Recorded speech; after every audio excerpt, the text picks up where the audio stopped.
Hello everyone, in this video we will quickly understand the basic of control system. What is control system, ideal and practical control system, and the difference between open loop and closed loop control system. So a control system is a system that control or maintain a desired quantity as we want. So if a system has the input this, the output yt will become t into xt.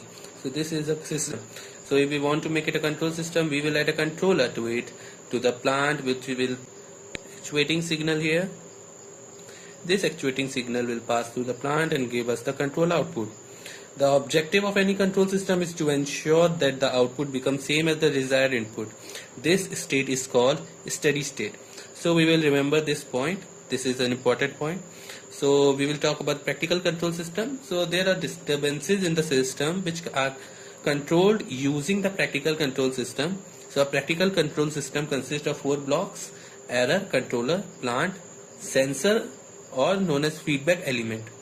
So if we talk about the error is the basic block. It just do the summation. There is a controller can be of many types: plant, sensor, or feedback element.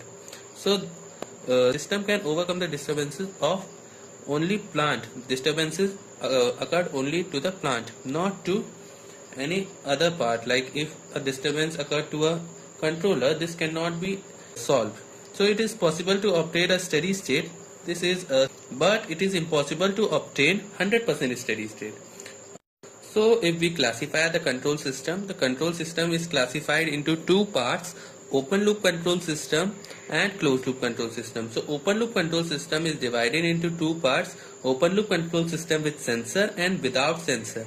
Closed loop control system is defined as manual and automatic. So as we discuss the diagram of the control system, so we take the practical control system and we divide it into open loop and closed loop. Open loop is defined as if we just remove this connection from here, this is an open loop. But if we cross the connection from here or here, there can be 2 ways to cross the connection. So if we cross the connection from here, this will known as open loop control system. Open loop control system with sensor. So with sensor. And if we cross with this is called as without sensor. So if we see the differences about here, so it has either no sense or partial sense. Means no sense means without sensor, or partial sense means with sensor. It has complete sense. The sensor will give the complete feedback, and that feedback will remove the disturbance. So it is not accurate, it is accurate, it is slow, it is fast, it is more sensitive, it is less sensitive, it is simple and economical, complex and expensive, because we have to add a feedback path.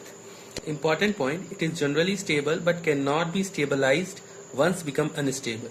It is generally stable but can be stabilized once become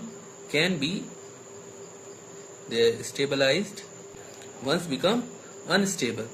So this is the difference between open loop and closed loop control system. Now we discuss the parameter. The parameter are negative feedback and positive feedback. The first parameter is gain. The gain in negative feedback decreases. The gain in positive feedback increases. Bandwidth in the negative feedback increases. Bandwidth in the positive feedback decreases. Time constant is in the negative feedback increases. The main property is the sensitivity, stability, bandwidth, gain. The gain decreases, we know as well. In the negative feedback always increases, but in the positive feedback decreases. Sensitivity decreases. This will create more stability in the system.